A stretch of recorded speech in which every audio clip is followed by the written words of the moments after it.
Welcome back to WTF Sports. Let's just hop right into our season review. It's our first ever. Let's do it. All right, and as Mason said, this is a season review. We're not going to review Week 18 because realistically, Week 18 doesn't count, right? Half the teams don't try, and half the teams are just there to fire their head coach after a game that they won. Jared Mayo, is what I'm talking about there, or RIP, or just to be there. They're kind of just there. Titans are there to get a first pick.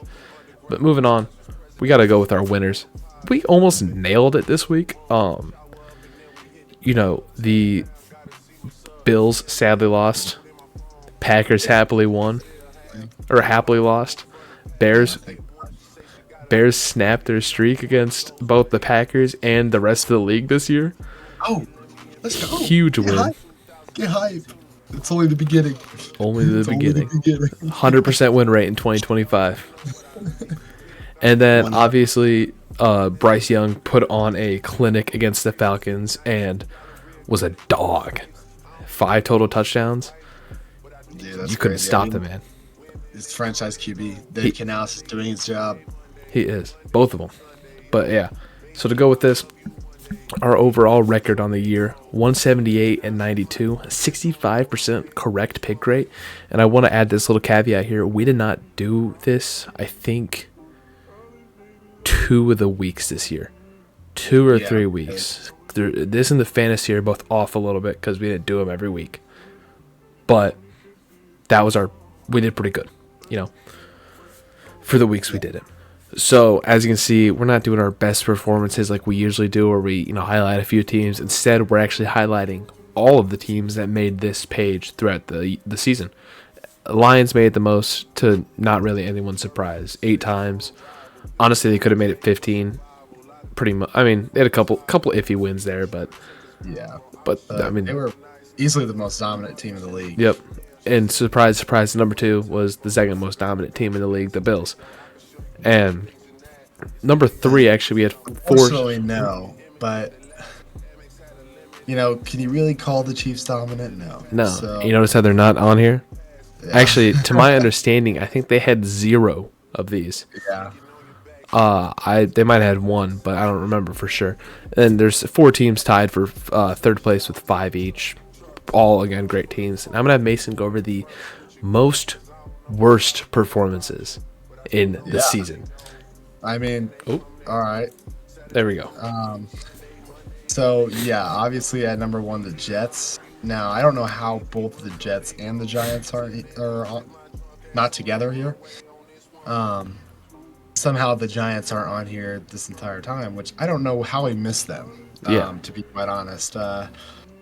Doesn't really make sense to me.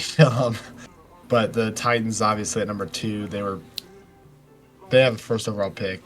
They were the worst team in the league, according to record and schedule. So, and then the Bears are on here 6 times. Now, did they deserve to be on here 6 times? Yes. Were we maybe overly critical because I'm a Bears fan? Yeah. All right, but they sucked. All right, so they deserve to be on this list. Though I do believe multiple other teams deserve to be on here just as many, or if not more times. I don't know how we missed those, like I said, but it is what it is. It is. But moving on to the better part of this video, the awards that we're giving out for this year. This will be the MVP, offensive players, rookies, everything, all the awards they give out and more. But we're starting off with our favorite one, worst team of the year, which goes to the Giants. And as Mason had said, they weren't on that last thing at all. Which they should have been. I don't know how they weren't. Like I said, we must have just overlooked them because that's how bad they were. Yeah, I mean, kind of saw it as like normal. So maybe that's how we did it, but I don't know how we missed it like that often. Obviously, we missed it a lot because they were, as we said right here, our worst team of the year. Yeah, so they were horrible. I don't know. Yeah, it's pretty bad. But to go hand in hand with our worst team of the year, we got to go to the best team of the year, which is the Lions. And I don't think this one surprises anybody. I don't think this one is a shocker at all. I mean, they got the first seed. They're 15-2. Jared Goff had a career season. Gibbs had a career season. Montgomery, I don't know but he probably had a career season. Amon-Ra St. Brown had a career season. Kirby Joseph. I mean, I could just keep going, but Yeah. Aiden Hutchinson had a season. That was for sure. He was going to have a season. He was having a start. He was having one start. That is for sure. And they got broken leg. But then moving on from our best teams, we got to move to our offensive rookie of the year. Now, you see Brock Bowers. You'd probably be thinking, why not Jaden Daniels? He made the playoffs. Why not Bo Nix? He made the playoffs. Why not, dare I even say, Caleb Williams? He had a lot of rookie records, and he was pretty Now good. we're talking. Yeah. Aside from the inability to win games, Caleb Williams was pretty solid. But I mean, it wasn't really his fault. no, not at all. Anyways, But Brock Bowers. Yeah, he was too good. Let's talk about Brock Bowers. I mean, he broke the rookie receiving record for yards, the rookie receptions record. He broke Puka Nakua's actually Puka set last year, and I feel like he broke another record, but I don't know. Mike Ditka's tight end receiving. Well, yeah, that's what I was saying. Yeah, so he broke the overall rookie receiving, I think, and the tight end. Maybe not the overall, Not yards, but receptions. Like receptions overall receiving. And this man was a tight end. Tight end receiving yards. Because Mike Ditka, by the way, only played 13, 14 games. Yeah, and this man played 17. Yeah. Also, we got to mention Brock Bowers. He's an elite blocker. Like, he was phenomenal at blocking. He was a pass catcher. He could run. He is... To call him the best tight end in the league right now is not an overstatement. It's not an exaggeration. I mean, like, if you could be like, who was the best offensive rookie in this class? I would say Brock Bowers. Yeah. Like, unironically, I would say Brock Bowers. You got to think, too. This guy he's the best in his position in the entire NFL. Yeah, so, and you got to think, too, who this guy had throwing to him. Gardner Minshew. Aiden O'Connell. Desmond Ridder. Yeah, he had 3 bums throwing to him. Imagine you put him with, like, Matthew Stafford. It's 2,000 yards. That would be the most menacing tight end in the league if you give him a good quarterback. Yeah, and he's gonna if he, barring injuries, is going to have a phenomenal career, and I'm excited to watch it because he is probably going to continue being one of the best tight ends in the league. And assuming with this draft he gets an actual quarterback, which might not have. I don't know. This draft is weird right now with where everyone's at. The Raiders won 2 straight, didn't they? Yeah, I think so. So they don't have like the top 3 anymore. But there's like such a limited amount of good quarterbacks right now that they might trade for like Joe Milton or something weird like that. Which what's actually sort of crazy is you got like 3 decent quarterbacks in this draft. Yeah, and then you're like into the second tier because like I would say if you're gonna be honest, Shedeur Sanders, Cam Ward, and Quinn Ewers are the top tier. What about Oregon's guy? Dylan Gabriel is like he's old. He's been in college longer than any other player ever. Oh. Any other college football player ever. Interesting. And then you got the second tier, which is like Dylan Gabriel, Jalen Milroe. So it's a big drop. That's not what we had this last year. It was just like 7, 8 tier 1 guys. Yeah. And I mean, so it's going to be weird to see what happens. I'm excited to see this draft for sure. But let's see if this guy gets a QB. But keeping it rolling, defensive player, rookie of the year, Jared Verse. I mean, obviously, he was easily the most impactful. The Rams defense was something because of him. I mean, their DB situation is awful. Yeah. But thanks to Jared Verse and actually Braden Fisk, who probably would be number 2 on the list of defensive rookie of the year. They both made a huge impact on the Rams, and they have bright futures ahead of them. So yeah, and someone I want to mention here too is both of the Eagles guys that they drafted, Cooper DeJean and Quinion Mitchell, I believe. Those two, I mean, they made the Eagles' pass defense from pretty bad to really good. So And actually, I don't think Cooper DeJean started to begin the year. no, he didn't start till like halfway through, but then he started starting and he was locking people down. Yeah. But we got to give to Verse. And yeah, but then continuing on, comeback play of the year. I know this one's usually reserved for injury stuff, but Sam Darnold played on the Jets, and if that's not an injury, I don't know what is. Give Sam Darnold some flowers. He was like shot down in the league. Like he was out. Nobody wanted him. Nobody wanted anything to do with Sam Darnold. He failed in New York. He failed in Carolina. He failed in San Francisco. Yeah. And he comes over to Minnesota and he puts up 14 wins. Not to mention I don't know what else to say. 40 plus touchdowns. He put up an MVP season. In its finest. In any other year. This year, he's like number 5 and 6 in MVP. It's kind of insane this year. Yeah. But any other year, that would have been an MVP, if not top 3 season. But he had himself a season. That's for sure. I don't think there's really anyone else you could. Did not have 40 touchdowns, by the way. Did he not? I thought he had 40. Did he have 39? 35. Oh, whoops. But either way, there's not really anyone else I can think of that was like, yeah, they like came back from an injury or something crazy and balled out. Which honestly, like, this should count because his career was over. Yeah, I mean, they signed him as a backup, and then J.J. McCarthy got injured. So wild. Yeah, but then moving on from that, offensive player of the year, Saquon Barkley. Now, if he were to have broken the rushing record, he would have been the MVP. Yeah. I put him at the MVP without a doubt. But Nick Sirianni stole that from us. So, unfortunately, we all know that the league is like quarterbacks. So quarterbacks don't win that. So unfortunately, Saquon Barkley is going to have to just settle with the offensive player of the year, which isn't bad. I mean, it's still an award. It means he's the best offensive player in the league. Yeah. Which really, if you think about it, is a little different than MVP, because MVPs, like, they provided value to the team overall.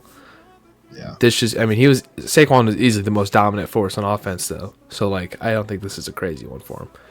Then moving on to our defensive player of the year, Kirby Joseph, 9 interceptions.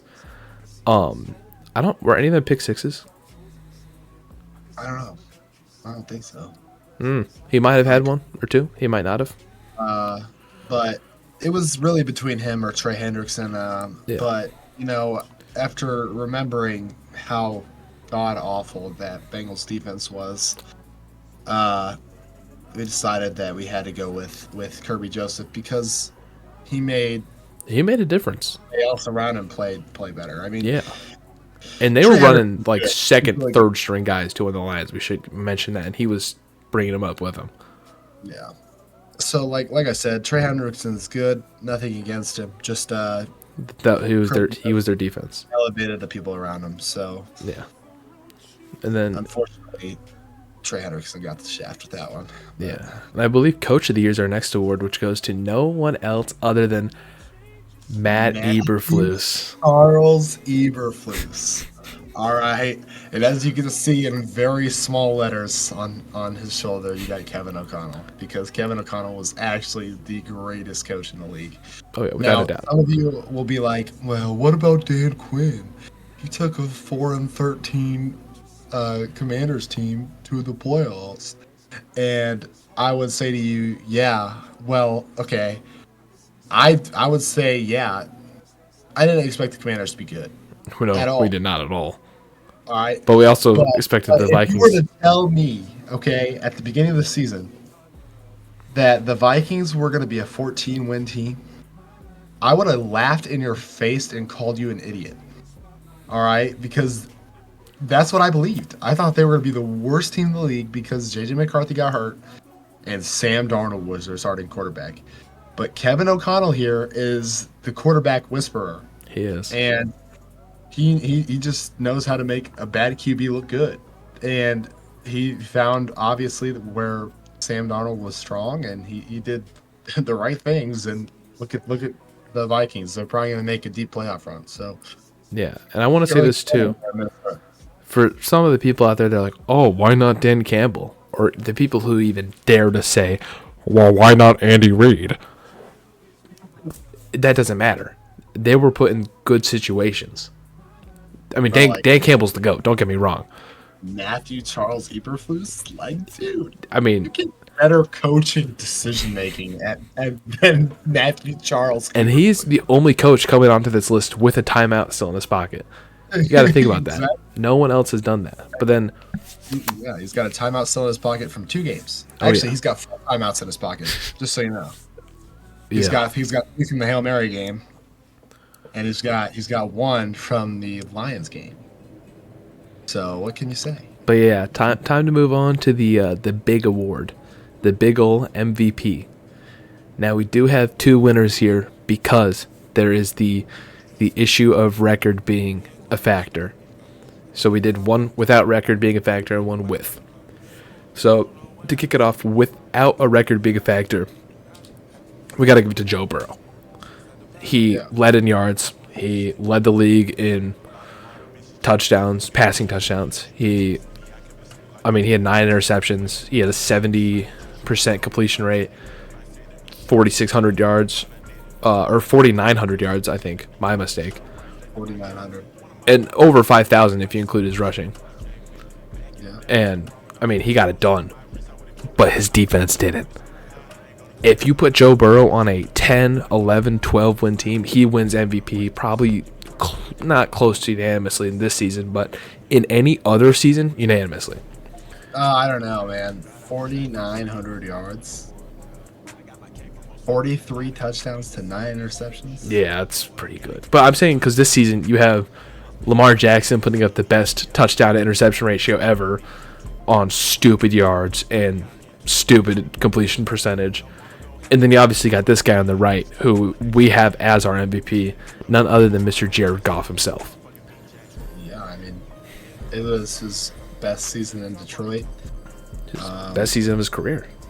Best season? No, actually it wasn't. Really? But he looks like he's better than he was before. Yeah. And that's all that matters. He's on a better team. I think that this Lions team is better than the Rams team that he was on. But I do think that Jared Goff has been. It's probably the best season of his career, like overall wise, not just direct stats. Stats, yeah. But this man had 50-some rushing yards. For Jared Goff, that's probably a lot. He had 4,600 yards. What was it? 43 touchdowns. Yeah. Or he had 40. Here, I got it right here. I pulled the stats up. 37 touchdowns. 37 touchdowns. He had a 72% completion rate, I think. Close to. He got stuff done. And if you couldn't, he had a perfect game. You got to factor that in, too. He had a game where he went, 18 for 18? Yeah. Yeah. And, and you know who was against Brody? We're just going to keep moving on. Yeah, he gets stuff done. He led the most dominant offense in the league. And his decision-making was good. I think last year he made some questionable passes more often than he does this year. This year he was locked in. He still made a couple questionable. He had 12 interceptions? Yeah, which actually 5 of them came in one game. Which they won. Want to add that there. Yeah, a game that they won. Yeah. I want to add that there. But he's a lockdown quarterback, especially this year. But we're going to move on from our MVPs over to our biggest letdowns, our LVPs, least valuable players. I'll let Mason cover these 2 guys. And actually, the funny thing is that both of these players' first names include 2 E's, and then their last names are separated by 1 letter. So, which is actually crazy. But Breece Hall in fantasy, this guy did nothing, and that's because the Jets sucked and they could not stay in games, so they had to put the ball in Aaron Rodgers' hands, and he sucked too. So it's just a matter of the Jets sucking. And then Tyreek Hill. He was not very good. Now, I don't know if it's because of him or if it's because of his teammates. I definitely think that his teammates have something to do with it. 100%. Or the fact that he had 16 kids this year. Yeah. But Tua was out for a few weeks. rough patch for Tyreek Hill. I mean, you don't have the quarterback, and he was not the same player either. So you just have the down year, and he's probably not going to be there anymore. So well, we could see if because this could really be the beginning of the end of his career, or just a down year, because he's getting old. He's like what, 32. Yeah. So we'll see. We'll see what happens this next year. But I want to say, as a proud Brees Hall fantasy draft owner, I'm not proud. I'm not happy. It was sad. He did good a couple of times, but I ended up trading him away for like, I don't remember, but it was a decent trade. Yeah. And he went on to do absolutely nothing because he was just useless. But then moving on from our biggest letdowns, we move on to our power rankings. These are the same as last week, so we're not going to go over them too crazily. But the top 14 teams all made the playoffs with the well, I guess the top 17 going into week 18 were in playoff contention. And now, what I will say, if I could make a change, yeah, if we could make a change, I would put the Titans below the Jaguars because the Titans got swept by the Jaguars. That's true. So, but other than that, and I want to add this quick. I want to put the Bengals so much higher because I think their offense is literally just below like the Vikings or just below the Bills, even like top 3. But their defense is so bad, so I can't. And I mean, you can't even argue against it. They had the triple crown at wide receiver, the best quarterback in the league, I want to say. A pretty good run game with what they were given. Yeah, I mean, they were pretty good. And let me mention, they also had the triple crown at guard with the most sacks let up, the most pressures let up, and I can't remember the third stat, but it was the 3 first in the worst stats you can have as a lineman, and he had all 3. He was first in all of them. I just want to add that on there. And Joe Burrow still did, but imagine Joe Burrow with a line and a defense. Yeah, It'd be insane. But yeah, this is the rankings. If you disagree with us, let us know. Let us know what you change. Some people probably like, oh, but the Chiefs won 15 games. Put them higher. No, the Chiefs are not good. Yeah, I agree. The Chiefs should be lower, frankly. But not really. Chiefs But should be number 32. yeah, put them at 31. Giants don't get that. Yeah, you're right. All right, but then moving on, playoffs. This is how it ended. Honestly, it didn't change much. And no one new got let in. I think this has been the playoff teams, except for the Falcons and Bucks kind of swapping in and out, and the Rams and Seahawks swapping in and out for like since week 8, week 9. It's just been set in stone pretty much. But we got some good matchups. Actually, a division game in the Ravens and Steelers, which will be good. Yeah. I think Green Bay and the Eagles will be a good game. Honestly, Rams Vikings will probably be decent. And I think if it comes to it, which I'm pretty sure it will, Vikings Lions, whether it's in round 2 or in the conference championship, it's going to be a banger. Hopefully, this last one was rough, but it's hopefully a banger. Also, Bills Chiefs will probably end up playing. Hopefully not. I hope the Chiefs get eliminated first round. Did you say the Packers?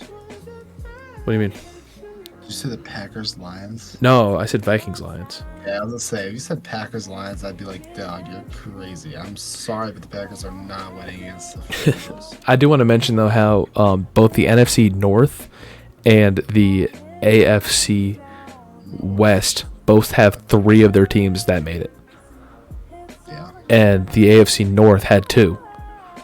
So it's like some of these divisions are a little better than others. Yeah. NFC East had 2. NFC East had 2. Oh yeah, they did. That they did.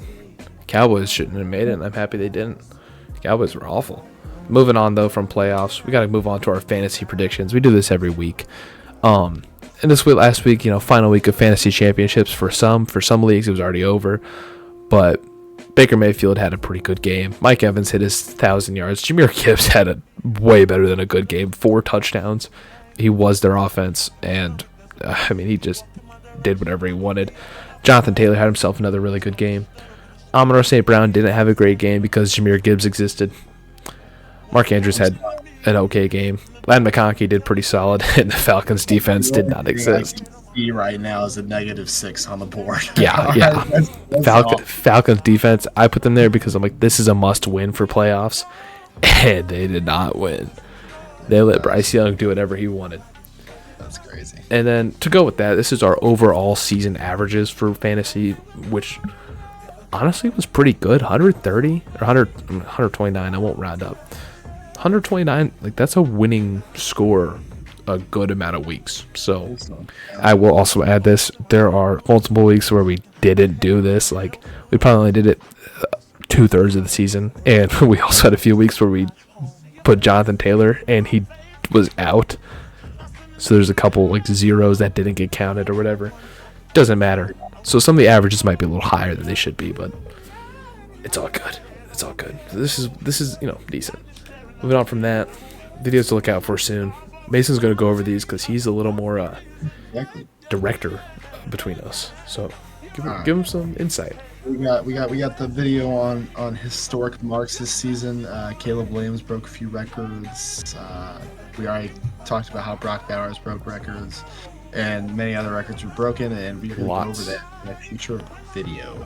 And then our playoff prediction videos. So from here until the Super Bowl, we will have prediction videos coming out still. Yeah, we did that. It'll be up tomorrow, actually. Yeah. So, and then we got Kirk Cousins video coming out soon. It's supposed to come out this weekend, but we had some things come up and we could not do it. So, yeah, and this, if you've seen our Lamar Jackson video, which it's our most viewed video on the channel by about 3 times. So if you've seen that, it'll be similar to that, but way better because we are going to put way more effort into these and try to bump up the quality for you guys. And as you see on the bottom, comment anything else you'd like to see. We're always on the lookout to make videos you want to see. So send what you want to see. Who cares? Give us the free ideas. We'll give you credit, and it takes the effort of coming up with them. So comment some ideas you got, and then I think that's the final slide we got. So there you go. So if you like this video, then like, comment, and subscribe for the algorithm. Right, Brody? Oh yeah. And we'll see you in the next one. Later. Bam. 28